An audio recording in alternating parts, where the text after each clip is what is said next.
Hello, everybody, and welcome to the Rap Currents podcast. Before getting into our episode, I want to briefly describe the Rap Currents podcast and provide some quick contextual information about Nate and I.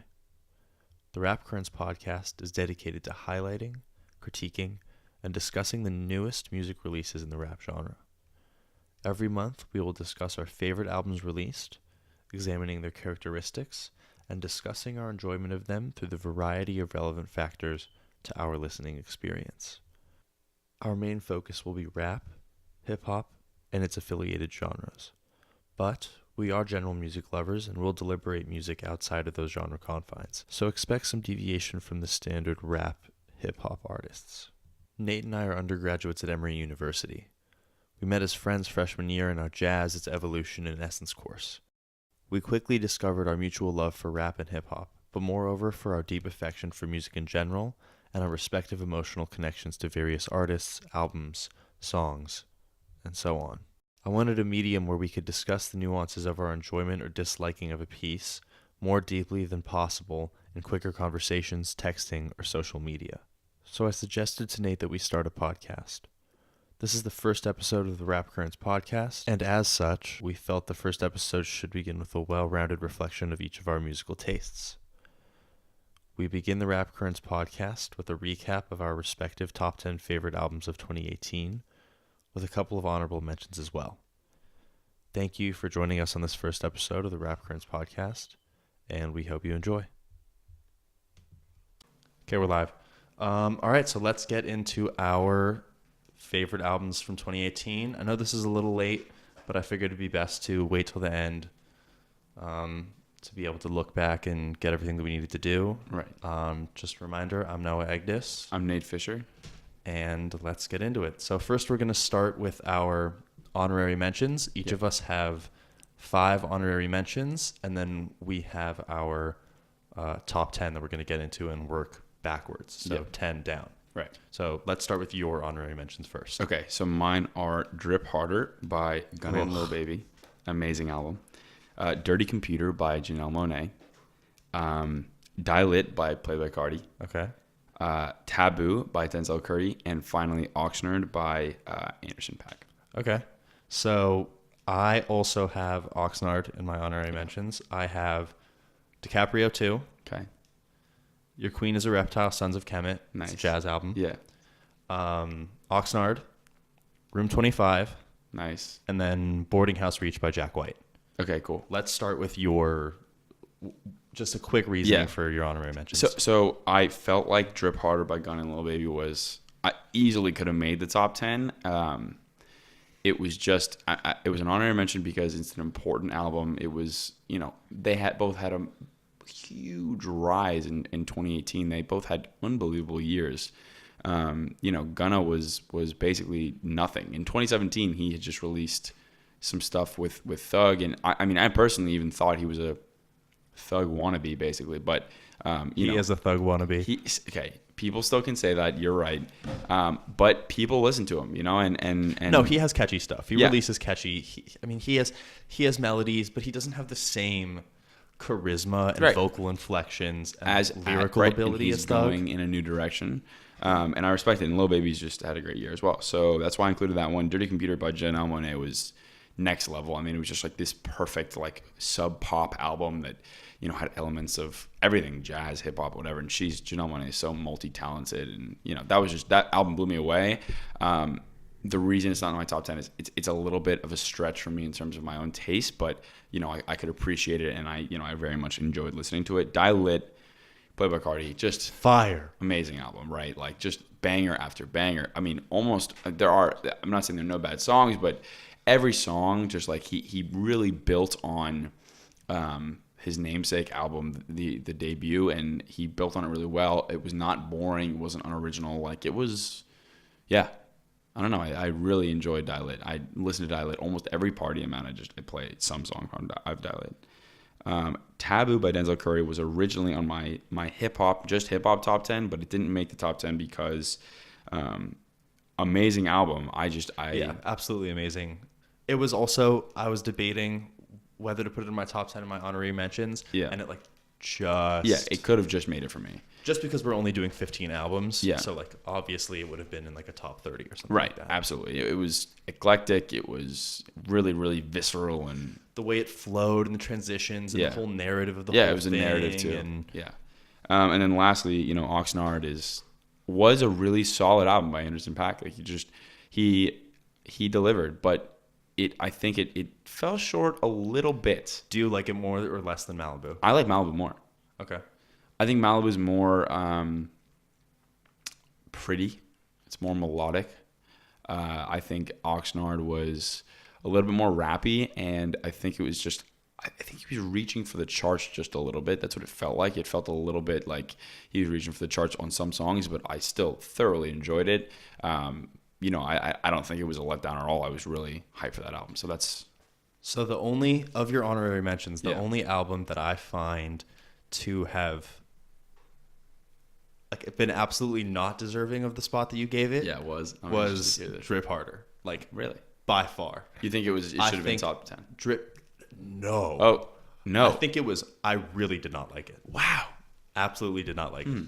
I think Drip Harder is like the most overrated, whitewashed, boring, rinse and repeat. Like, it's basically two rappers who do the same thing. They do. You're right. But you know what? It's Atlanta. That's why I love it. It's Atlanta. And I'm not going to deny, like, the commercial viability and, like, that both Lil Baby and Gunna were popping. I like each of them both separately than I do them together. I like how they work off each other, honestly. Because, like, I don't know. I think as weird as it is, Lil Baby's voice is, like, really addictive, you know? There is something. I love their feature on 21's album. Mm-hmm.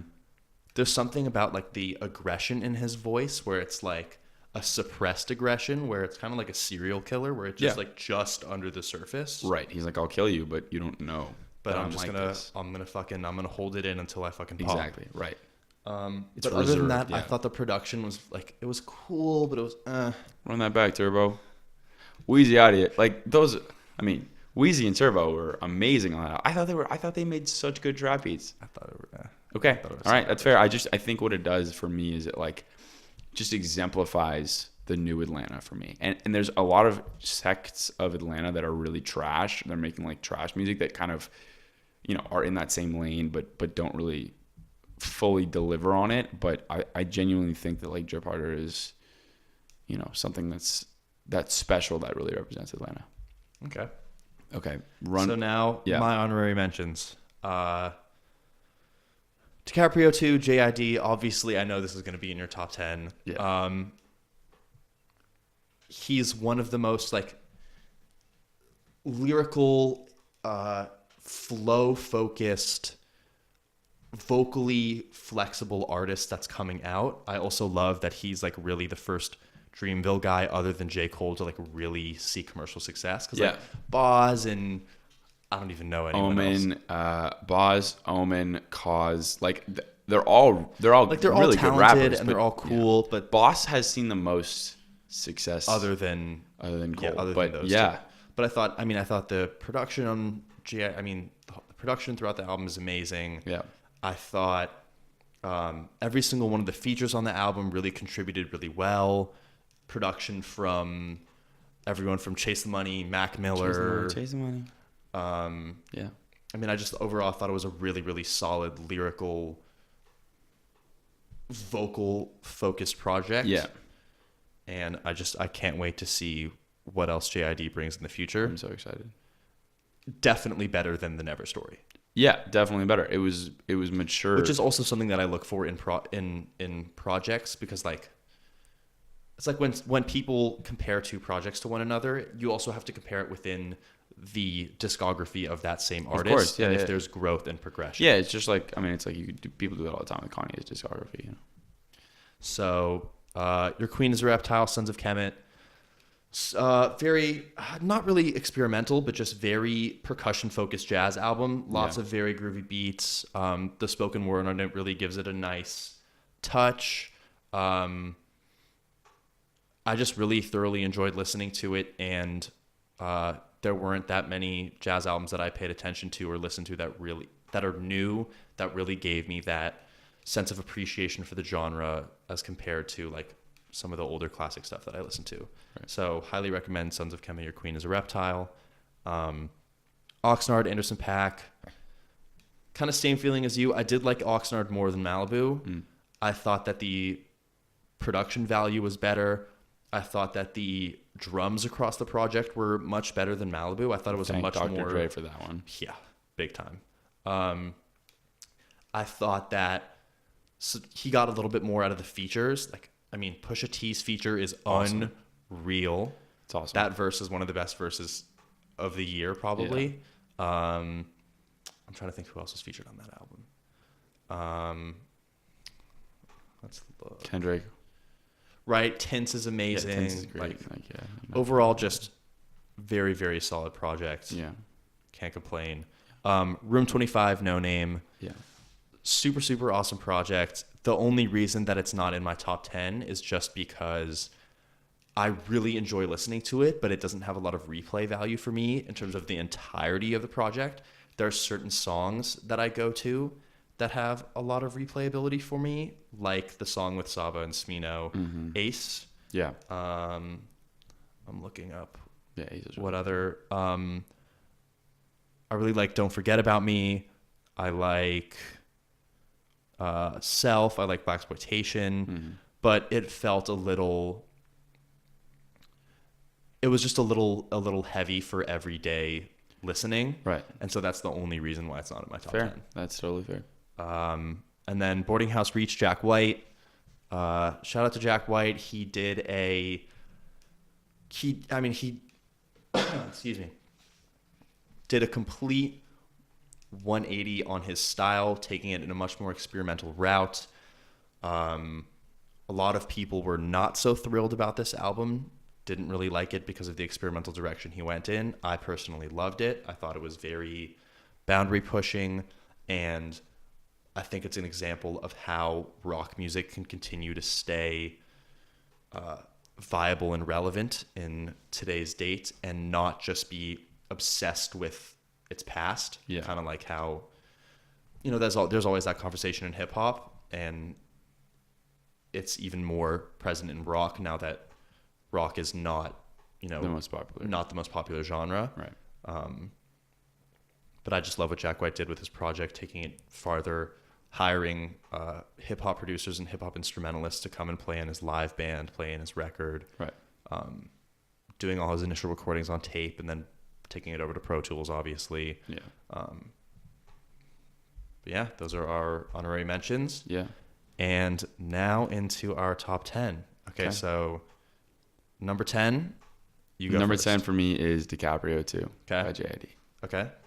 Let's hear why. So I think J.I.D. I think he is the best rapper, like a rapper's rapper, out right now. That's commercial, even, widely accepted, commercially viable. I think he even surpasses, I think he surpasses J. Cole in terms of lyrical ability. I think he's younger, fresher. I think he's better than J. Cole. Yeah, I think he's better in terms of lyrical ability than J. Cole, for sure. He just, his flow is amazing. It's fast, it's slow. He implements triplets. You can tell he's from Atlanta, but he also just, completely defies what you think, a lyrical rapper from Atlanta would sound like in today's market. And he doesn't copy 90s style even. He just, he seems to perfectly blend. And then he does it with his overall sound, including his beats, but he blends this really hardcore 90 boom bap with kind of what's modern in terms of conscious-esque hip hop. I think he killed it. I think the production was awesome on this album. He got one of the best verses from guest verses from Method Man that I've heard from him in a long time. Seriously, I love Method Man too, by the way. But yeah, I think J.I.D. is also. I think all of the features were usually well. I think J. Cole's feature was crazy. Off D's was I was awesome. really surprised that J. Cole was able to keep up with him on that beat. He really was. He was yeah, and that's a catchy song too. I think what J.I.D. needs at this point is to bridge into more commercial success. So what do you think that would look like? It wouldn't. Here's the thing. It would look like what Kendrick does, right? It would look like a song you know. So like a dam where you take all the elements Yeah. that make you popular and known and famous and respected in the hip hop industry or hip hop underground, but then making them accessible to a wider yes, audience. Exactly. And that's what it'll look like for him. And I think it's going to start with doing some features that he wouldn't necessarily think. I think he should collaborate with. Get that Maroon 5 feature?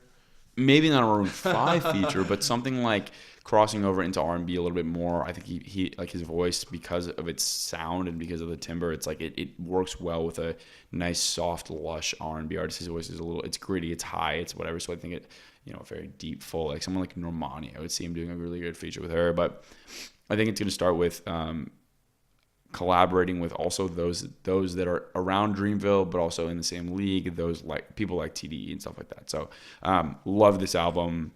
Lots of success for J.I.D. in 2019. Yeah, definitely. Also, just a quick thing that I wanted to mention. Our honorary mentions, we're doing our top 10. Our honorary mentions aren't necessarily like our 11 through 15. They're just albums that we thought it was important to mention that were also high quality. And yeah. My number 10, Whack World, Tierra Whack. Nice. Absolutely unbelievable. So thoroughly impressed with how eclectic and artsy and unique her approach was. The idea of having 1-minute songs for every single track, when I first heard about it, I was not eager to listen to it. Could have been the easiest cliche, cheesy bullshit. I thought it could have been so mailed in. Yeah. But then when you listen to the album and you hear how all of the tracks very much flow into one another, and she very clearly sequenced everything to have an arc, and that coupled with the visual project that she released with it, the video is absolutely insane. And her singing in addition to her rapping, and she's not like I'm sure she can get lyrical if she wants to, but it's more the creativity and the passion that you hear so clearly in her voice throughout the entire project. Not to mention her quirkiness. She's very cool. That is like what I absolutely love. She reps Philly very hard. Yeah. She reps Philly very hard. And it's awesome to see that. I'm trying to think what else about the album all the instrumentals were so diverse. Bright. Very bright. But then she even showed like an ability to get kind of dark and gritty in some of the more rapidy rap songs, which I loved. I cannot wait to hear like more fully fledged out or figured out songs. Yeah, because it was definitely, you could tell there was some immaturity on it. She just signed to Interscope. She's still figuring it out. That big money. Yeah. So, good for her. I totally agree with you on this. It's an awesome album. Awesome album. All right, number 9. Okay, number 9 for me is Keep That Same Energy by Teyana Taylor. Okay. I love this album. Honestly, when I came out, it was my second favorite of the bunch. Okay. Of the Kanye bunch. Just because, first, I hadn't really heard Teyana Taylor. I obviously heard her on songs, but I haven't really heard her anything solo from her, obviously. I think she had one album before this, but I didn't really it was a long time ago, too. I think it was like 6 or 7. So, it blew me away, dude. It was I think the production specifically, obviously it's Kanye produced. Well, Kanye on the boards is going to be amazing, but he really did a good job fitting her sound and tailoring it to her, because it didn't sound like Pusha T's project. It didn't sound like Nas's project. It was still, you could tell it was Kanye influenced, but the way he used samples and the way the beats were all quite different. There was a lot of soul, but Teyana Taylor was just fucking awesome, like as a person too. Yeah, it was interesting. It was nice getting to know her on the project. She talks a lot about love, a lot about sex, and it's very forward. There's a song about having a 3-way, and it's about Iman Shumpert. Like, it's literally, and we know this guy. So I think I loved how raw the project was and how revealing it was, and it felt like I got to know her on the album as an artist really quickly, and it was short and sweet, and loved this album. Yeah, if there's anything that I liked about that project, and this is with all the 5 Kanye releases this summer, it was just how punchy and to the point every single one of those albums were. Obviously, like, some of the albums were better than the others, but The Nas album probably being the worst of the five. Yeah, I agree with that.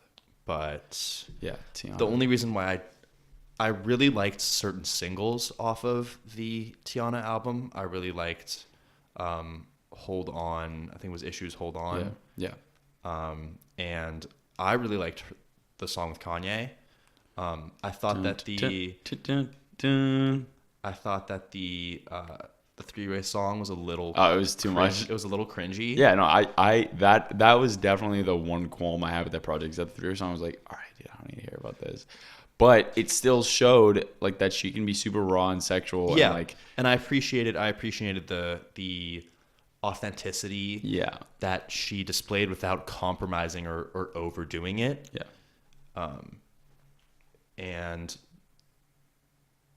But at the same time, I felt like it was a little underdeveloped, especially with how they treated the rollout of the album. Yeah. It was just like clearly she wasn't as high a priority as the other album releases, which kind of sucked. Totally. But people loved it. I mean, people hailed this album, you know. Yeah, a lot of people really like this album. I mean, I think Pusha T said, other than Daytona, this was his favorite of the five. Right.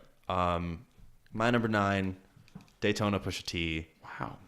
I know a lot of people are probably going to shit on me for not putting it higher on my list. I really, really enjoyed it. I thought it was probably, definitely Pusha T's best solo album to date. I would still take Hell Hath No Fury over this, but Okay. You think it's better than My Name Is My Name? I agree. by far. Yeah, I would say I agree with that. Because You know, My Name Is My Name was really good when it came out. I think My Name Is My Name has higher highs in terms of numbers on the board and like nostalgia. Those songs are crazy. But I think that Daytona is so ruthless. It's so cold-hearted. He's obviously still talking about being a cocaine cowboy and all that stuff, but He does it better.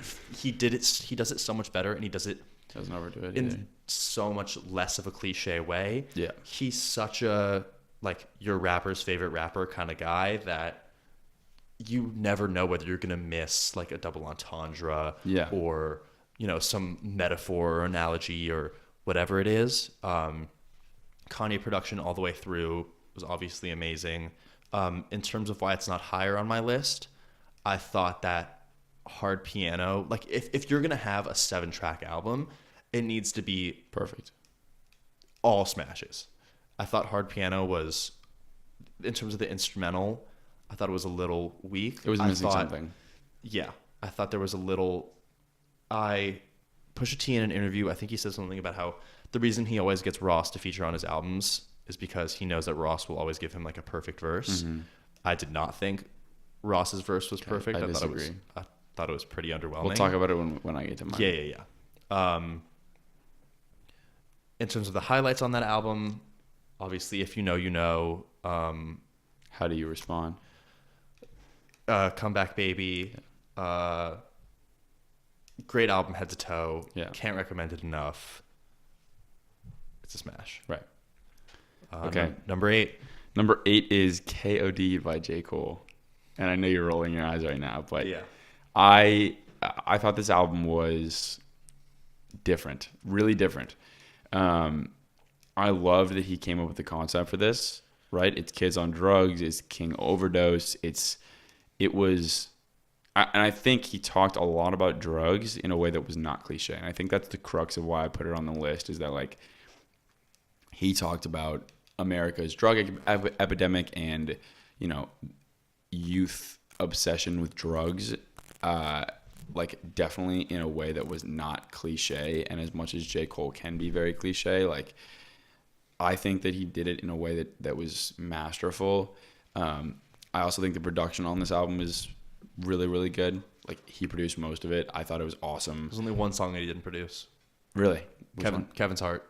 Yeah, T- was Kevin's Heart. Yeah. I also think, I just think it was a concept album, and it didn't go so far as to take this like idea of a concept album and just like hammer it in and like go super complex with it like what Kendrick does. But it was a concept album lightly. There's this character throughout the album. What's his name again? The character's name is Kill Edward. Kill Edward, right? And he's there on the whole album. Well, that's supposed to be a separate artist, I thought. Right. It's a character. Yeah, it's an yeah, artist. it's a whatever. persona. Right. It's a Yeah, persona. But yeah, I really just thoroughly. I think one thing is what I loved about this album was Kevin's Heart was just probably my favorite song on the album, and I loved the way he talked about cheating. I loved the beat. I loved the video. I think this album got a lot of shit, but I think that's because J. Cole fans and hip hop fans, they hold J. Cole to a high standard, but they hold him to a high standard. They go, oh, he's a vet. He needs to put out better stuff. But then when he puts out better stuff, everyone shits on it, no matter what. Every single time, people shit on it. And the fact is that J. Cole there's a reason he's regarded as so good, is because 2014 Forest Hills Drive propelled him into the stratosphere in terms of commercial success. And I think he delivered with this album.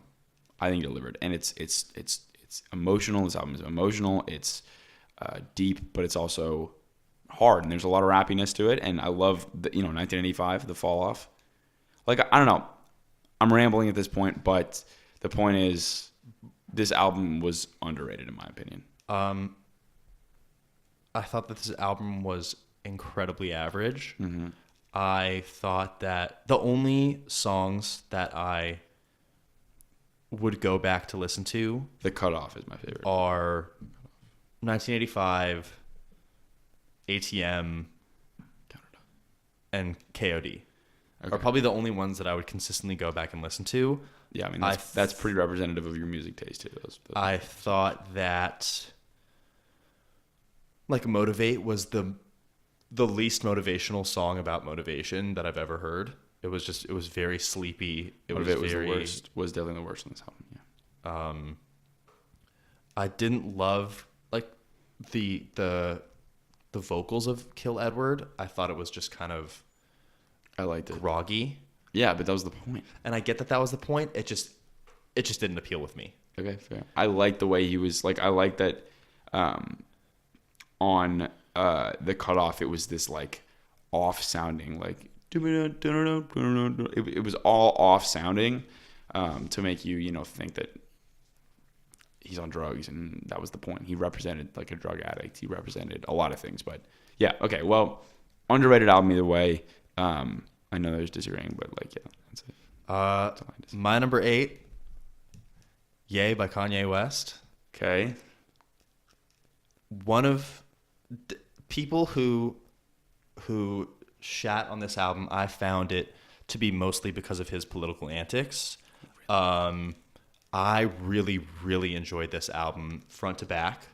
I thought that some of his best bars that he's had in a long time. I thought that Violent Crimes is beautiful.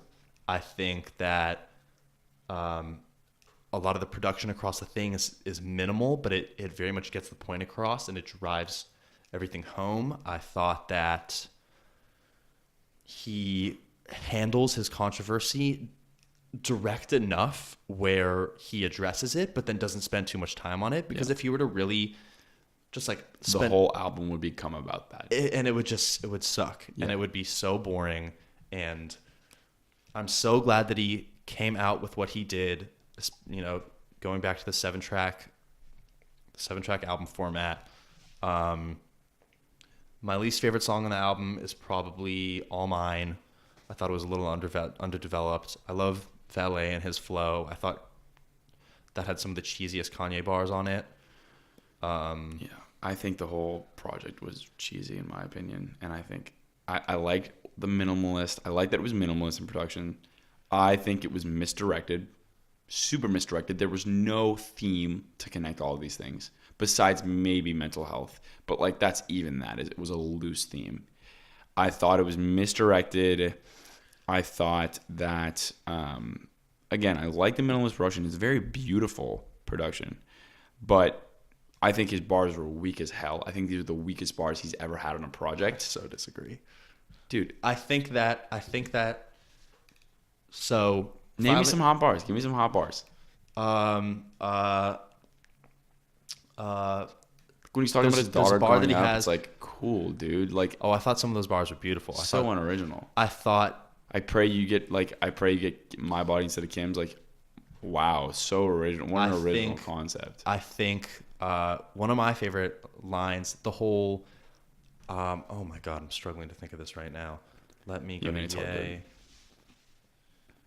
I think definitely Violent Crimes, Ghost Town was amazing. Yikes.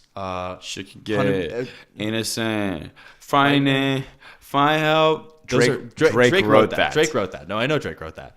But the line that I like is where I think his second verse on Yikes is an amazing verse. Can we where pull up for reference? He says something along the lines of like, $100,000 on a hospital bed, fuck a watch. Yeah. Which I thought was such a sick line. I liked his line, his like sentimental line where he said, they always try to get me sentimental. Every time I'm wilding, they get me sentimental. I just thought that was a really clever play on words. Like what's weak for me is a line like, just a different type of leader. We could be in North Korea. I could smoke with Wiz Khalifa. That's random. There's no correlation between him smoking with Wiz Khalifa, being a different type of leader like North Korea, and then told my wife I'd never see it after hit it by Felicia. Like that's the way that I'm dated. First of all, dated meme and reference. Smoking with Wiz Khalifa, the only connection to that is like Amber Rose thing. Like, I think this album had Kanye's weakest bars. Tweaking off that 2CB, huh? Yeah, dude, you do drugs. We get it. You do drugs and you struggle with mental illness and we get it, and that's awesome. But make an album about mental illness, not about all this random shit.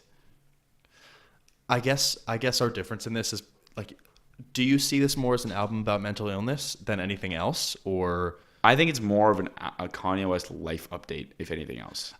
I think it's very much Kanye going into the booth and just venting on whatever it is that's on his mind. But that's because I'm a Kanye super fan. But he didn't do it so well. That's where I disagree with you, because I think those like weird, unrelated, quirky things that he adds, to me, are what makes it special and what I... So you think it's very raw and from the heart for Kanye? Yes. Okay. I like, don't get me wrong, I like this album. If you're going to put it in Kanye's discography, I think it's his worst album. I disagree there. It's definitely not his worst album. It's his worst album because, okay, whatever. That's an entirely other conversation. We're going in circles, other conversation as well. So, would you say that this is probably the biggest album that the album that we have the largest disagreement on, aside from Drip Harder? Yeah, probably. I just, again, like I listened to it many, many, many times, and I like listening to it. There's a lot of replay value in this. A lot of replay value, no doubt about that. But in terms of depth, second to none. I can appreciate that perspective. It's not deep. But why does it need to be deep? Most, if not all, other Kanye albums were deep and had direction. Yeezus was deep and had direction. It had direction, that's for sure. Yeah, it had direction. But it was not deep. Fine, it wasn't deep, but it was Kanye personality. This like okay, so each phase of Kanye albums, there's a personality behind that. There are things that he's going through that define the album. What things that he were going through that showed through, that shone through. You think that this is the least distinctive Kanye album? Yes. Okay. Yes. And that's why I can appreciate the perspective. Okay. All right. Shall we move on? Number 7. Number 7 was Lost and Found by Jorja Smith. I am in love with Jorja Smith. I'm surprised that that's so high up on your list. I love this album. I fell in love with this album. I think, first of all, just the sound of her voice could stop wars. I genuinely think the sound of her voice could end wars and poverty and hunger. And I think produced really well. I love that she had 0 features on this. I love that she just wanted to be her and just her. And I think that with Jorja's debut album, she absolutely knocked it out of the park. It captures her youth. It captures fame. It captures a lot of love. And it captures a lot of like political stuff too, weirdly enough. She talks, Blue Lights obviously is like a pretty political song, but also Lifeboats, where she just freestyles. I don't know if it's an actual freestyle, but like she's rapping, which is dope. The song Goodbyes made me cry. It was so sad and happy at the same time, because she's talking about people leaving and dying, and I don't know. Love this album. Cannot praise it enough for an R&B album that's pushing R&B forward, but still perfect takes on like classic R&B, but very much also draws on, the British sound that's coming out. I saw her in concert and she was just perfect. Was that in Atlanta? It was in Atlanta. Yeah. She played at Tabernacle, and she had at multiple points of the show, 2 people passed out. One was in a different part of the crowd, and Jorja mid-song stops and goes, I think she needs help. She stops. Of course, like the woman gets help. Right. She continues seamlessly, like no interruption, no phasing, whatever. She's shy. Her personality too. I mean, she's shy and she's very, very humble about her work, and she doesn't brag. She's awesome. I love this album. The reason I wouldn't put it as high, or like the reason I think she has room to grow, is because honestly, apparently, a lot of the things she's talking about doesn't actually pertain to her. Like, I've read many interviews where she's like, yeah, honestly, I just like write, and she's a great writer, clearly, but she's like, yeah, I just write, and like, it's not necessarily related to my life, but it's something that's on my mind at the time. Yeah. I mean, she'll tell stories about like love, and she's like, yeah, this is my first boyfriend, and I hate the boyfriend because I would hate any of her boyfriends, but but yeah, so that's what I thought. Highly recommend this album. Yeah, beautiful album. Sorry about that. It's fine. Quick audio thing. The reason I didn't like that album, or I enjoyed it, I would say the reason that it wouldn't be on my like year-end favorites is because I thought it was a little too steeped in its influences to be as boundary pushing as someone may think it is. I thought it was very much hit on the same note over and over and over again. Yeah. And what do you think were its main influences? I mean, like, obviously, I would say Amy Winehouse is probably like the biggest one. I think that, I mean, that's the. Yeah, I mean, obviously. That's very like, clear. That's the one. Yeah, but I think Jorja is more reserved. She's softer. She's a little bit more sweet. And I think she has a happier outlook on life. I think, like, because she's British, it has a lot of, like, no doubt that there's some very blatant and very direct references to Amy, but I think because she's British, it also her voice, Yeah. All right, to my number 7. Yeah. Some rap songs, Earl Sweatshirt. Love it. Another album, short and sweet. 15 tracks, but it's like, I mean, the tracks are so short. It's ridiculous how short the tracks are. I love how wild and crazy and just out of the blue these instrumentals are. I love how off-putting, really. None of them are like have these like trap drums. I love that it's entirely, it's not boom bap, and it's not exactly like MF Doom. Yeah. But it orbits this experimental space in between, which I really, really liked. It's very avant-garde. Yeah. It reminds me of avant-garde jazz. It's just like cacophonous, and like there are drums that don't belong. The mixes on the album are super cavernous, and his voice often sounds drowning in a lot of the instrumentals, which I really enjoyed, and I know a lot of people took issue with that just because they couldn't really hear him all that well. I think it very accurately demonstrates the point that he's trying to create with the album. Yeah. I love the homage that he pays to his parents. I love the instrumental track at the end, Riot. I love the kind of it's acoustic, but there's also a certain glitchiness to it, which I really, really love. Almost modern-ish, like, yeah. And I love the 2 features. It's just 2 features on the album, I think. It's only 2, I think. I love how besides his parents, but I love how his bars aren't. Nothing's quantized. It's all very much at its own, like, off-kilter beat and rhythm. Yeah. And you can very easily listen to this album in one sitting and appreciate it as its own unique experience, which, I mean, if there's anything you can get from an album, that's, like, one of the best things. Absolutely. Yeah, I totally agree with you on this. The only reason I did put it in my top 10 was, I mean, it would have made honorable mentions for me. I loved it. I don't think I have even to this day sat with it enough. I really loved it when I listened to it. I know it's a good album. I just haven't like really gone into it and like. It's an album that you really have to dedicate some time to. Exactly, and I just don't think I've had the time recently. But I know it's a great album, and I cannot dispute any of your claims. I agree. I agree with all of them. All right. Okay, number 6, Astroworld. Okay. I think people put this album really high in their lists. Yeah. And I think that's because we've really missed Travis in the 2 years that he's been, or 2 give or take, that he's been crafting this album. I loved it a lot. I think there's basically no bad song. I think there's probably 2 to 3 bad, quote unquote, bad songs, or like songs that I would throw away. But Travis killed it with this album. I mean, he really did. So thoroughly agree. He really did. Do you like it more or less than Rodeo?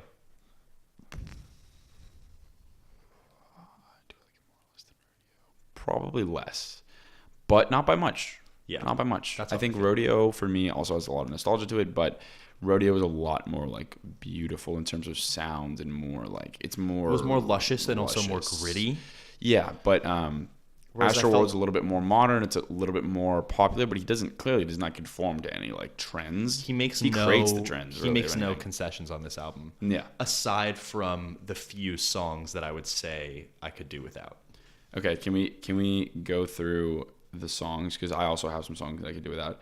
Okay, I think Stargazing is sick, but although I think the second half kind of blows. Oh, I so disagree. When the second half hits, I fucking wow. Okay, wow. I love it. Okay, Stop Trying to Be God is so good. Yes, I love that song. I think I think 5% Tent could have been gone.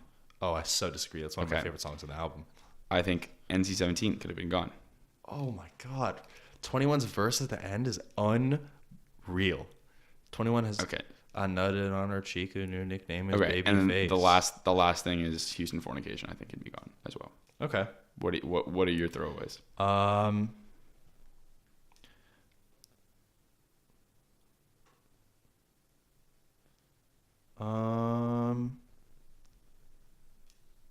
Somebody's cool. It's fine. It's like it's a Gunna song with a Travis feature. Like, also Nav at the end. Like, what was the point of even adding him? He's so quiet in the mix. Then they remixed it. Did they? Yeah, they remixed it. It sounds fine now. It's perfect now. I haven't listened to the song. I think Yosemite is just like a classic Travis. I think. I don't know. I mean, I understand why Butterfly Effect was on it. Yeah, it shouldn't have been. But I don't think it should have been. I thought Who What was the most underwhelming Migo Travis song. Yeah, Who What is also underwhelming. I would agree. I also have Astroworld on my list, so I want to save a little bit of like what I want to say. Totally. But yeah, I'm gonna put this number 6 because I thought he killed it with this one. He did. He brought Travis back. He built a lot upon the last album, right? Yeah. Still kind of the same concept and the same structure, I feel like, where he like implements, popular rappers in features, and like he works with all his compadres. But I think he, I don't know if he matured, but he pushed his sound for sure. So happy with this album. All right, my number 6, Die Lit, Playboi Carti. Nice. I was a fan of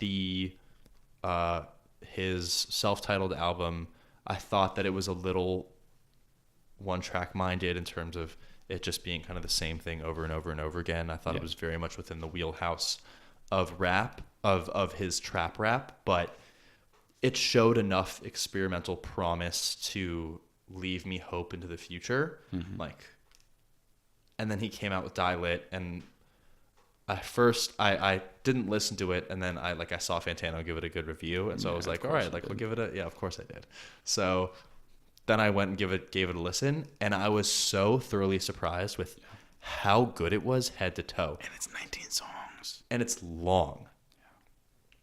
Which, I mean, I never expected Carti to be able to carry a 19-song album. Never. There are definitely songs in it that I could do without. Yep. But the songs on it that I like, I love. Yeah, me too. I thought production-wise, absolutely amazing. Yeah, and he didn't, it was, definitely, he has a sound that he, I'm sure he, producers come to him with his sound, but, Pierre, I don't think Pierre did the whole thing this time. No. I think he did majority for sure, but not all of it, and so that was good. Yo, Pierre, you won't come out here? Yeah. That's one of my favorite producer tags. Yeah.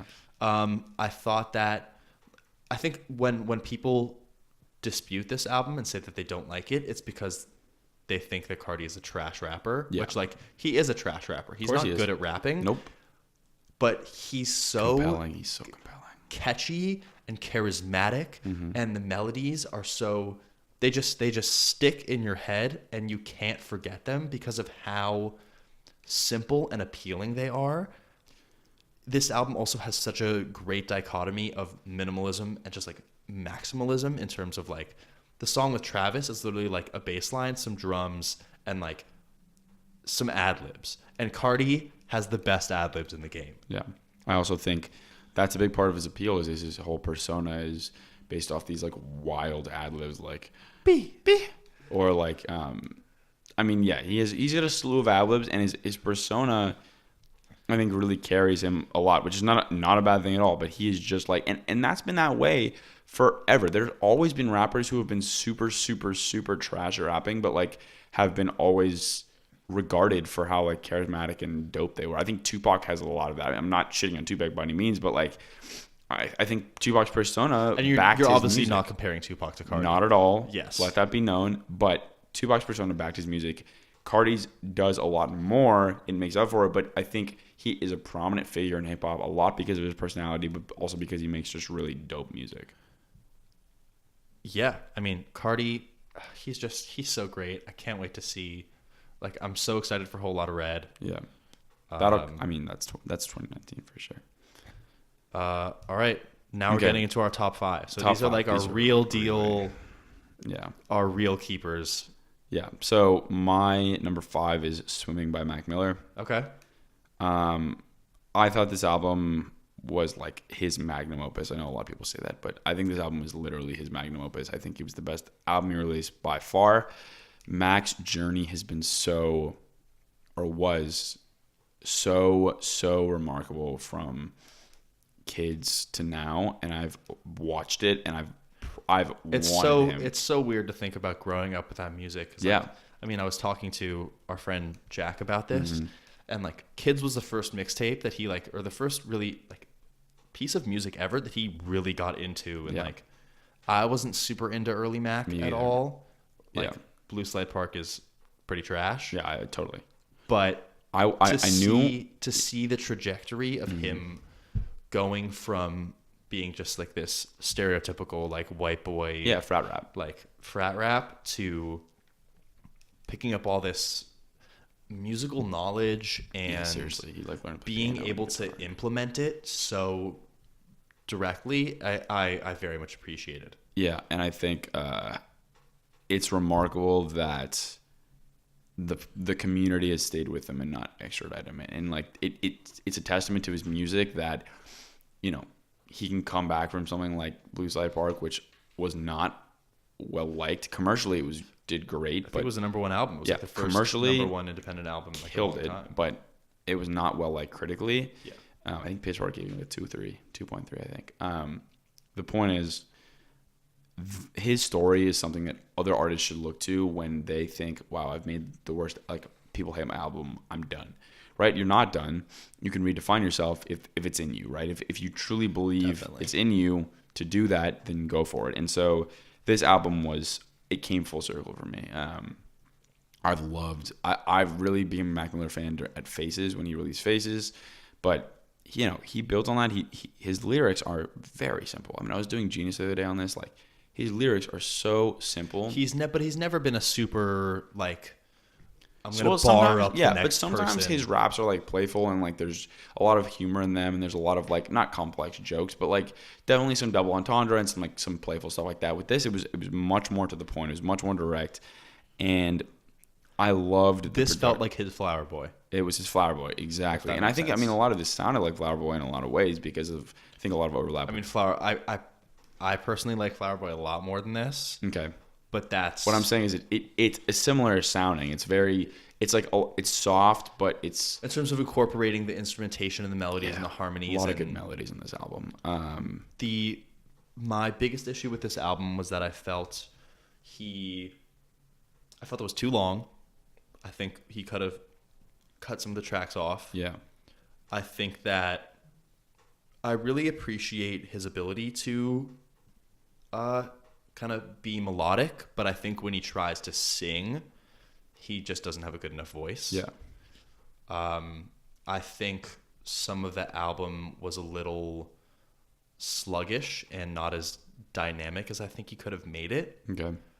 The reason my split with the album is that the songs that I didn't like, I really didn't like. Mm-hmm. And the songs that I liked, I really, really enjoyed. And it was probably about 50-50. Okay, wow. For me. I mean, I don't think there were any bad songs. I think it was a perfect album.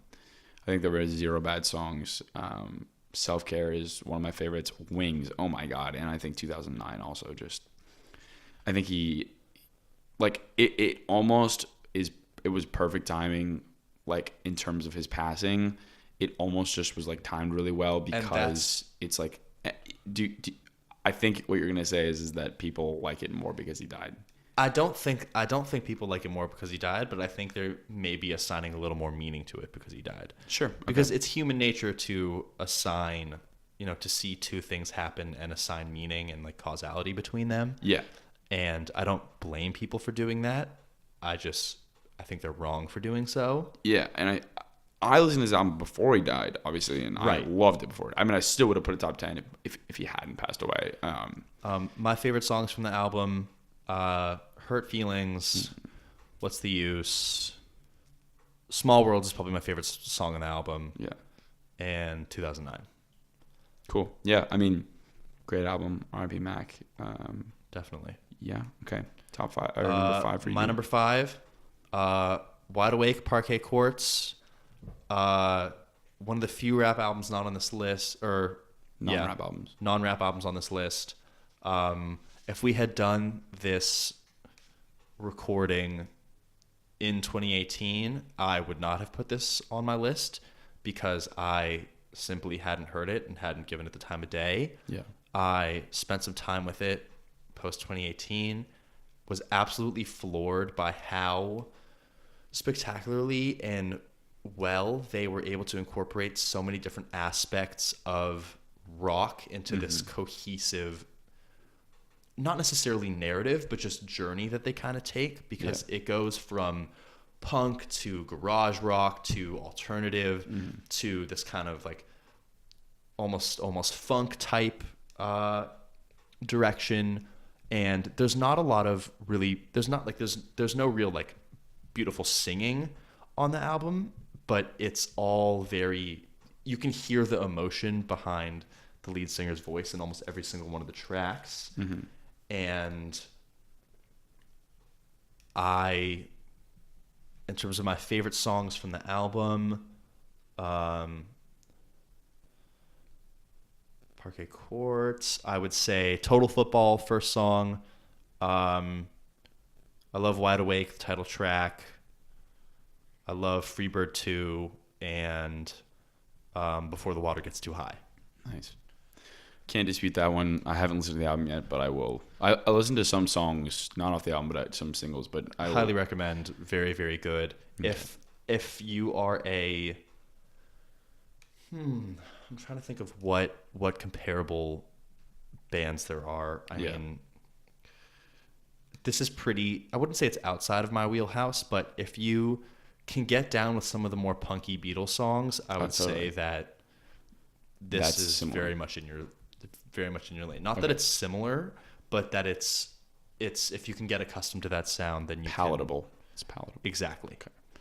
Cool. Okay, so the next one for me is something that I know you'll disagree with, and I think a lot of people will, but Everything Is Love by the Carters is my number 4. Okay. Why? I thought, like, this album basically had very little marketing to it.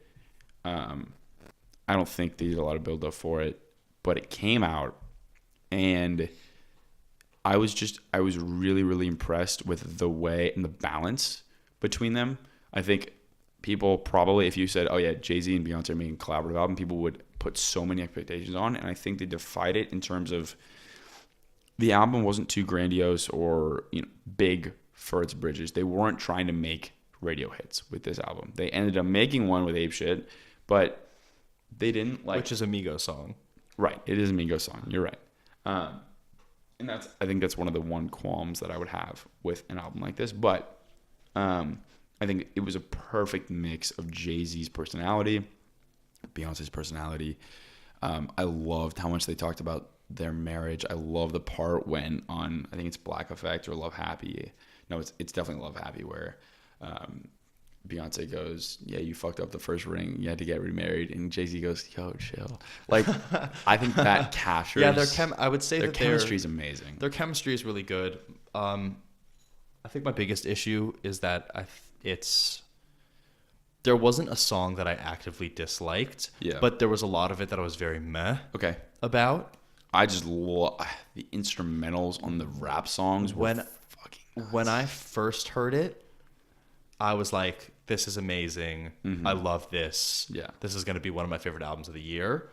As time went on, I kind of spent more time with it, and I think it lost some of its originality that I had initially assigned to it.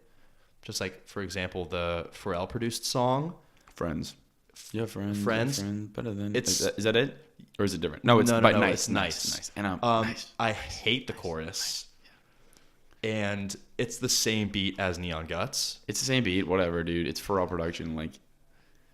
I think that it really is the same beat as Neon Guts. You've told me that before, and I like cannot. You almost ruined the song for me. Exactly, because it's the same song.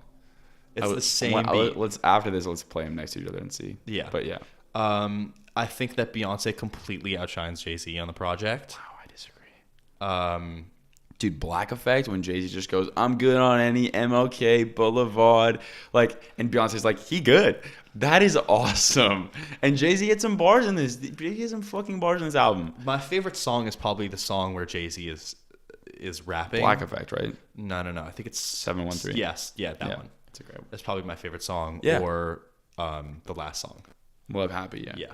Probably my two favorites. Yeah, they're kind of just trading bars on Love Happy, which is awesome. Yeah, I don't know. I think this album did exactly what it was supposed to do and nothing more. Like, it didn't. Like, I think they could have made this really amazing. Get all the biggest producers together and make this amazing branded album. But you like the understated nature of the album. Yes. Okay. All right, number 4 for me, Astroworld, Travis Scott. Yeah. The songs that I love on it, I absolutely love. I think he took this in an absolutely amazing direction. I don't want to spend too much time talking about it just because we were already touched on a lot of the notes, but I just want to highlight some of the kind of collaborations that he did, because Travis Scott I think a lot of this comes from the influence from Kanye, is great at getting in the studio with other people or collaborating with other people and getting the best out of them and fusing it perfectly with his style in terms of Agreed.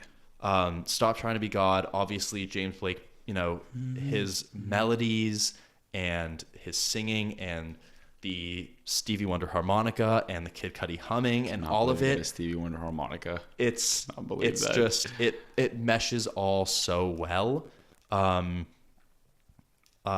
Skeletons, production from Tame Impala, super sick. Absolutely love it. Wake Up was originally a Weeknd song. I know, yeah. And then he gifted it to Travis Scott. Yeah. I mean, probably I would say this my favorite section of the album is Skeletons through Astro Thunder. Nice. Do you like Astro Thunder? Love Astro Thunder. Awesome. John Mayer on the guitar. I think Kevin Parker on bass again from Tame Impala. Yeah. 5% Tint. You said you didn't really like it. Yeah. I thought the way that they flipped that Goody Mob sample was unreal. I also thought that I think the chorus was weak.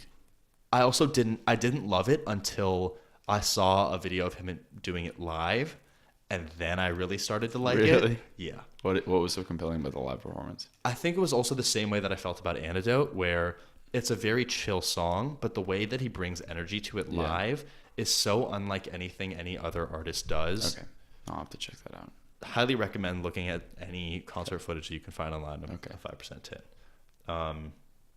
But yeah, all smashes. Yeah. Can't recommend Astroworld enough.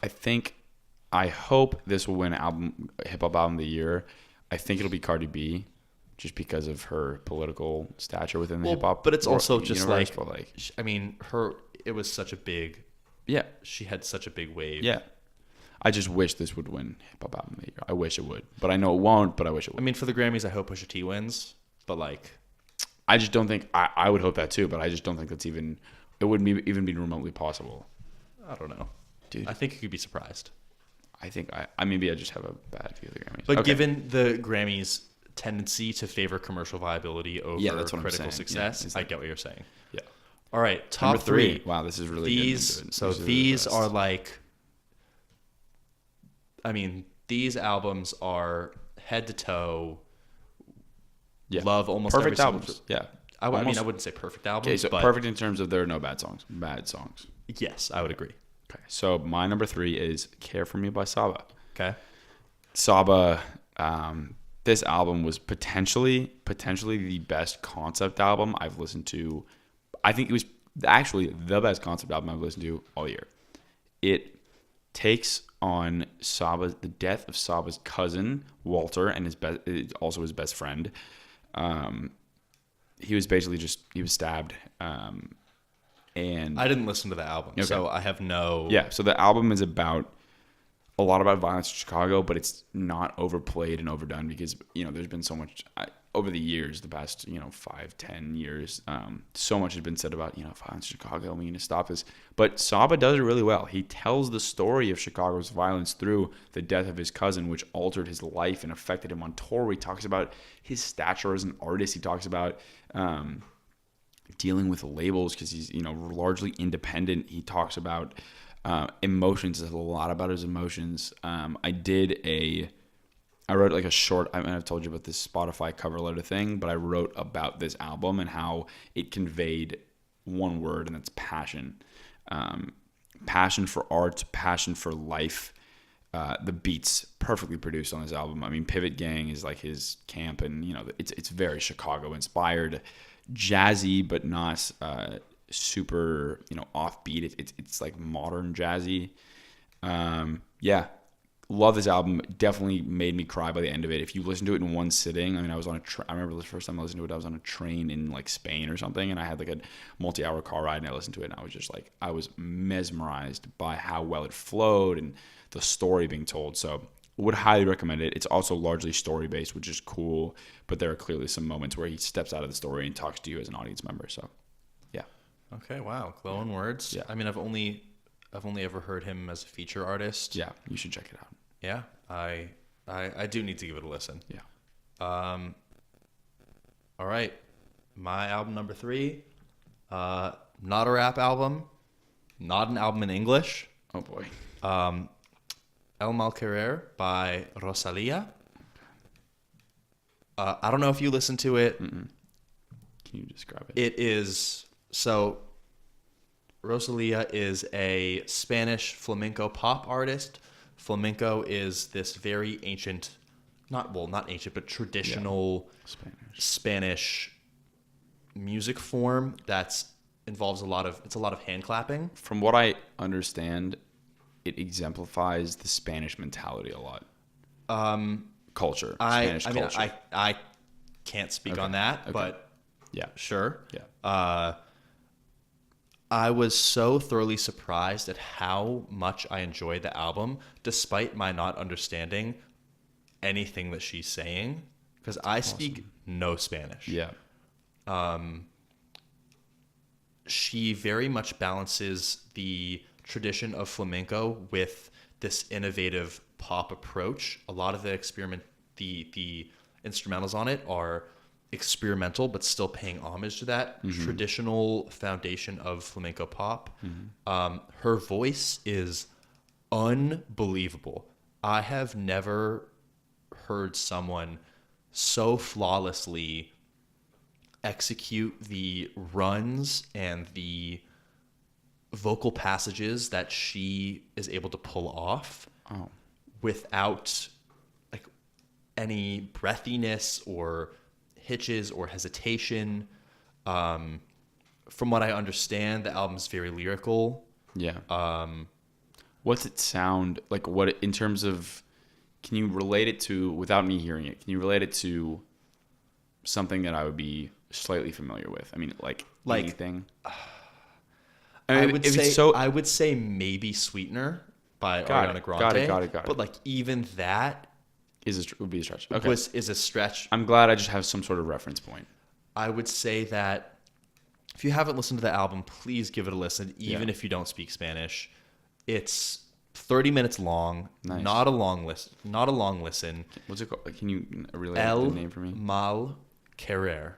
I'm sure I'm butchering the pronunciation. ELMALQUERER. The Bad Run is what it translates to. I thought it translated to like bad love. It's like love. Oh, actually, wrong. You know what? That's correct. I think Correr is run. So Correr is Yo quiero is I love you. Yeah, so it's like love gone wrong. That makes sense. The singles are awesome. Rosalia. It's. Whoa! They have a also, track by track on Apple Music. It's a track by track breakdown. I mean, it also certainly helps that I'm absolutely in love with her and I would marry her right now. Also, shout out to her on the new James Blake album. Oh, she's on the new. She is. Her vocals on that song with James Blake are now I understand what she kind of sounds like. In terms of the songs, She's got a lot of plays. she has a lot of plays because she's Spanish, so her international reach is huge. In terms of songs that I recommend, the single Malamente, super great. The fourth song, De Aquí No Sales. I'm sure, like with all these names, I'm sure I'm pronouncing them wrong. I mean, I don't think you're Malamente, Dia que no sales. Like I think it's probably number 8, De Mi Nombre, and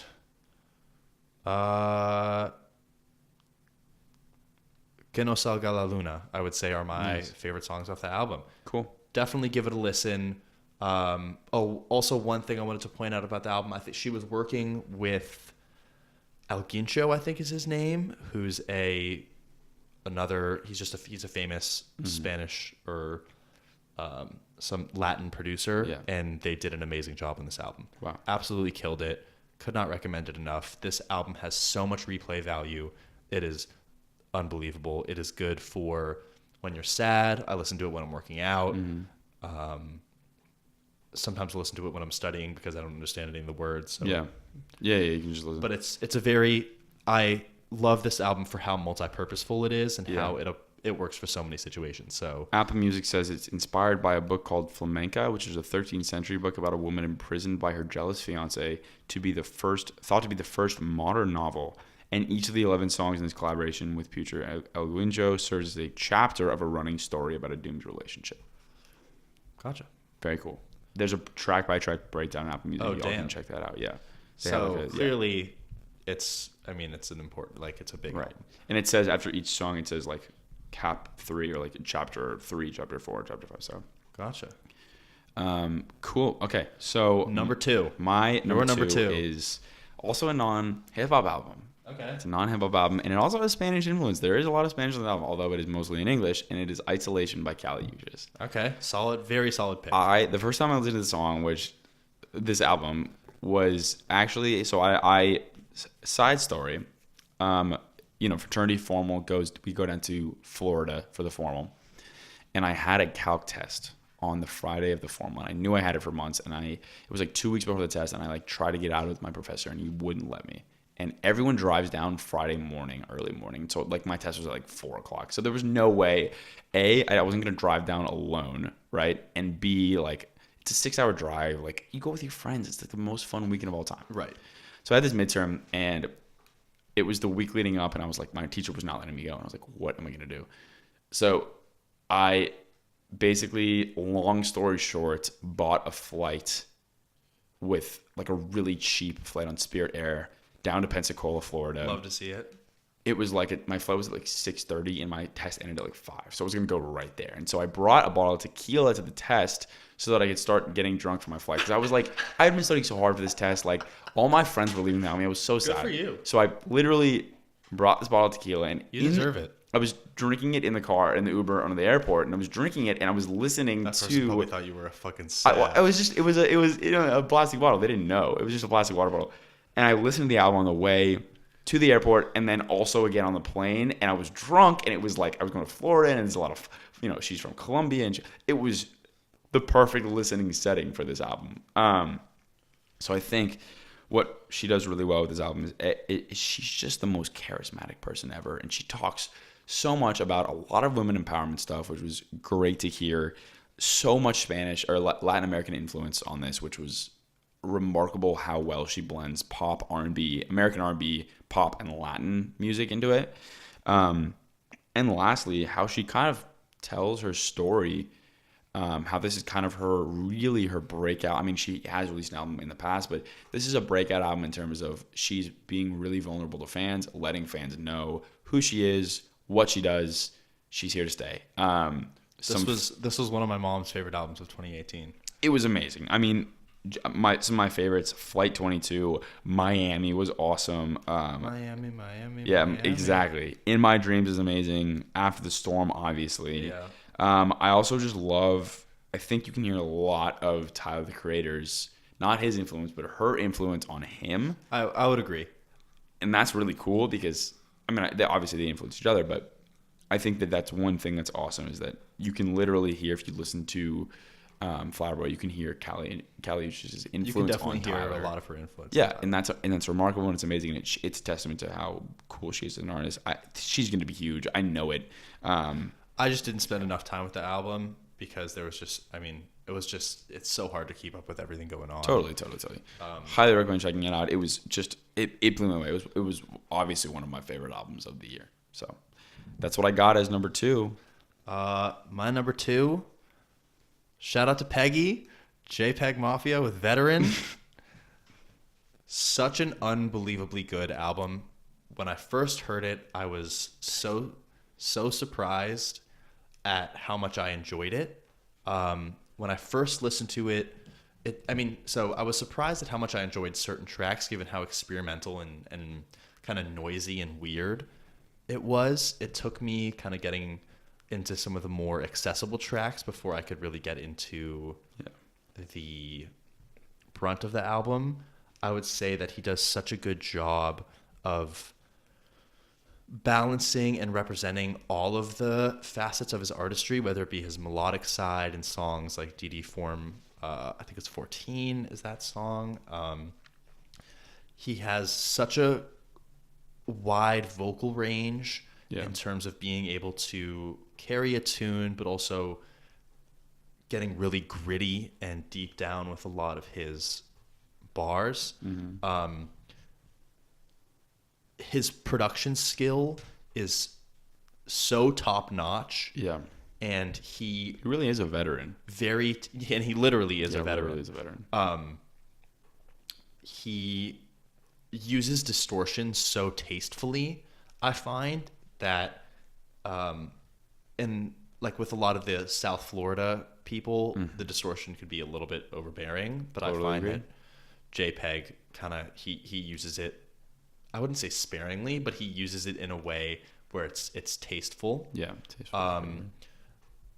He has some incredible bars. I mean, fuck a Johnny Rotten, I want Lil B is one of my favorite bars. Yeah.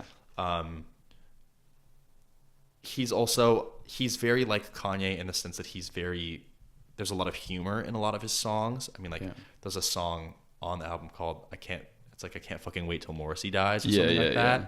There's a song called Libtard Anthem.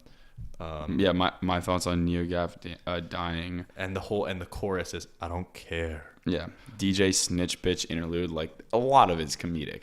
Yeah, but it's still all incredibly done. The raps are great. The production is awesome. Mm-hmm. I listened to this album so much that I had to take a break from it because I was starting to not enjoy it. Yeah. And then I obviously revisited it again. And this dropped early in 2018. It did. It dropped early. And it has stayed consistently enjoyable all the way throughout. I am so excited to see what JPEG has left because this really brought him. It did. I mean, no, it did. It brought him to the forefront a little bit, for sure. For sure. He's managed by He's managed by EQT. They manage Smino, Goldlink, and Metro Boomin, which is an interesting group. I didn't even know that. Yeah, he's managed by those people. So he's gonna. I know for a fact, like, he's gonna have a big. And he's such a well-rounded threat. Yeah. He brings so much to the table. He's so uncompromised in what he wants to put on an album. All he wants from music is to just be able to live and support himself. Yeah, he doesn't want fame or anything. He's not chasing any other goals. Yeah. And I loved how unadulterated and non-filtered, but still artistic and beautiful, a lot of what he created. I also loved how this album is not flawless by any means. Yeah, sure.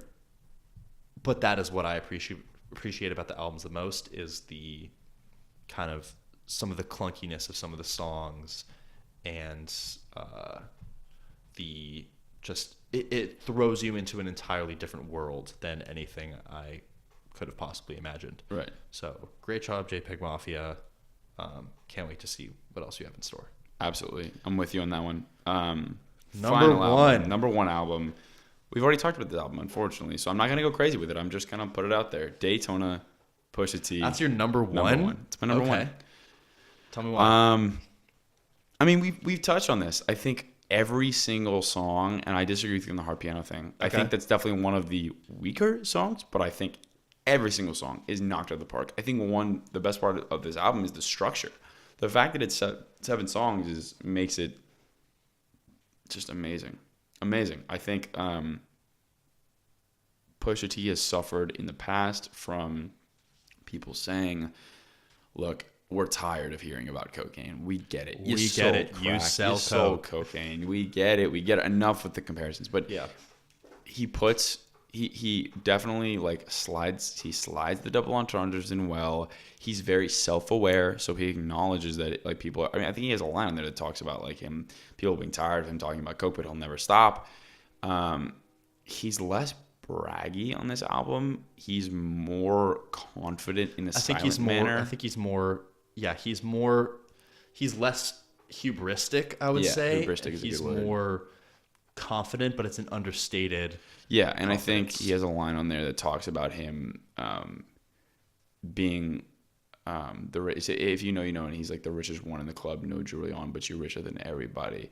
You laugh a little louder. The DJ say your name a little prouder, and you need the globe to acknowledge the world is ours or something like that. So, I also love in all these interviews he talks about how his rap is luxury street rap, which I love that juxtaposition of like the high class, rocking the Daytona Rolex, showing up, runway side at the Dior fashion show, but still talking about and being accessible for.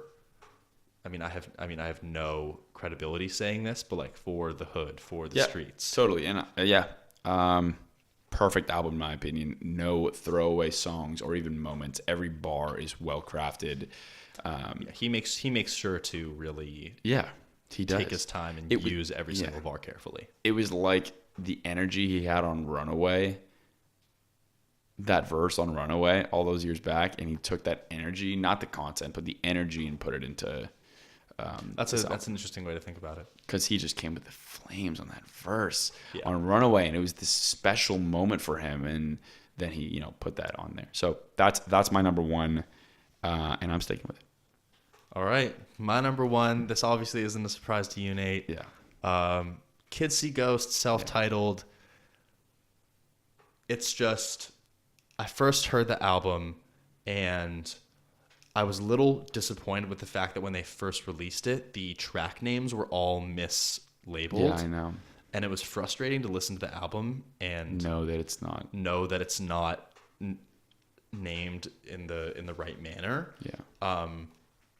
But I think they, just like how I kind of described how JPEG creates his own world on his album, Kanye and Kid Cudi take you on this psychedelic, experimental, rap, rock, fusion journey through their crazy minds.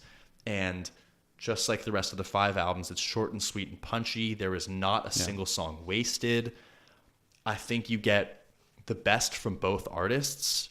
I think that it's, you know, Kanye's influence on Kid Cudi and Cudi's influence on Kanye is, I mean, so known at this point. And this album is just, I think it's the pinnacle of that.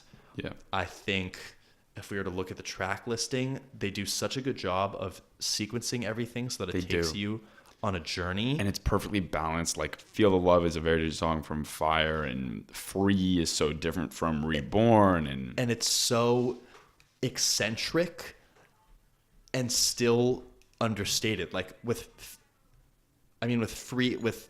That's you. Oh, is that me? Yeah, Oh, it's my phone.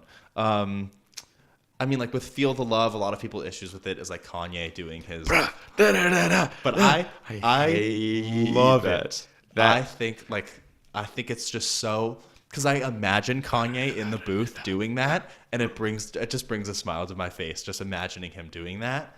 I love the production on this album. I think it's very well-rounded and, you know, similarly minimalist and maximalist. I mean, Fire, the beat is, I would say, pretty, not skeletal, but there's not a lot of elements to it, but everything is simple and followable. And I love specifically with that track, the percussion that's panned to each side. Yeah, that was awesome. I think Fantano describes it as like a rap pirate anthem song, which I could not agree with more. Yeah. And I mean, I love the consistency of the flow of that. I love the homage that they pay to Kurt Cobain on the last song using that sample. I love that sample. I love the catchiness of Reborn. I love Fourth Dimension and the Christmas song that they flipped, which is like, I would never think to do that to a Christmas song. And they just absolutely take that on its head and just murder it. Yeah. Kid Cudi singing on the album is better than almost any other album that he's been on. It's on pitch. It's not too moany. It's not too whiny. Yeah. Kanye has some of his, if you don't think Kanye had some, has been lacking in his bars, Kanye's bars on this album are unbelievable. I agree. There's no doubt about that one. He is so ruthless and sinister, and I just love him so much, and I love Kid Cudi so much, and I love what they did with this album, and it's my album of the year. Yeah. In terms of the songs, my favorite songs, I mean, all of them are amazing, but if I were to pick like my 3 favorite songs from the album, I would say Fourth Dimension, Free, and Kids See Ghosts. Yeah. I actually agree with you on those 3 songs. Free was my favorite song on the album. I think Free I would put it in my top 10 songs of the year. I loved Free. I think that was, I don't know if that, like, if someone asked me, show me what Kids See Ghosts, they call it, like, the group, you know, what does it sound like? I wouldn't show them Free. I would show them probably Fourth Dimension or like Reborn or Reborn, but Free is awesome. I mean, the fact that the way they incorporate the rock, like that element, the vocal layering, and and also that pause where it's like, I feel, and it's kind of titled out sense, I feel free, and it stops, trails, and you're floating in space, and then it's like, boom, and it's just layers and layers and layers of vocals.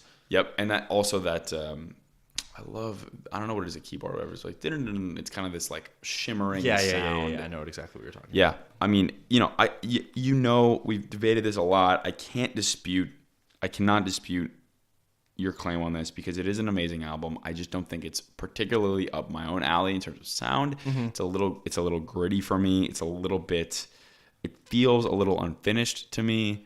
I definitely liked it a lot when it came out, but I love how odd and eccentric and weird it is. Yeah, I think it's a little too weird for me. For a lot of people, that's very off-putting, which I get and I appreciate. But if for anyone to say that this is not like that, this isn't an example of Kanye and Kid Cudi showing how and why they are so good at working with one another, like, they'd be wrong. I'm extremely excited for what's to come. I think when they do release something else, because I know that they will, I think this is going to be it's not a cult classic, but this got so much love when it came out, and I think people were, very excited for it. Obviously pre-release, but post-release, it got so much. I mean, people were die-hard Kids See Ghosts fans. So I'm glad this happened. I'm excited for what's to come. I think especially when they release something else, I'll have a good reference point, and I'll have kind of a feeling for what the sound is like.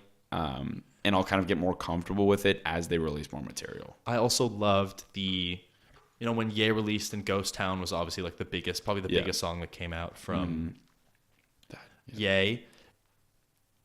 There was an inkling that I had that obviously, Kid Cudi was on the song, and Ghost Town, Kids See Ghosts, the kind of rock rap fusion influence. I had a feeling that it would carry in, and I'm so glad that they really continued on that same motif and theme. Yeah. Lyrically, instrumentally, thematically, all the above. I love that continuation.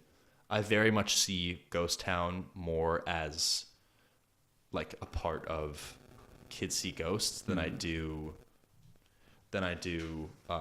Ye, even though the production is a bit more glitzy and glamorous and Ye-like, but in terms of the themes and the motifs, I agree. I very much link it with that Kids See Ghost aspect. Yeah. Those are our top 10 albums. There you go. If you like them, that's great. If you don't, talk to us about it. I don't know. Leave comments. Yeah. Hit us up. Absolutely. We'll leave all our information in the description boxes below. I'm Noah Agdis. I'm Nate Fisher. And thanks for listening. Thanks.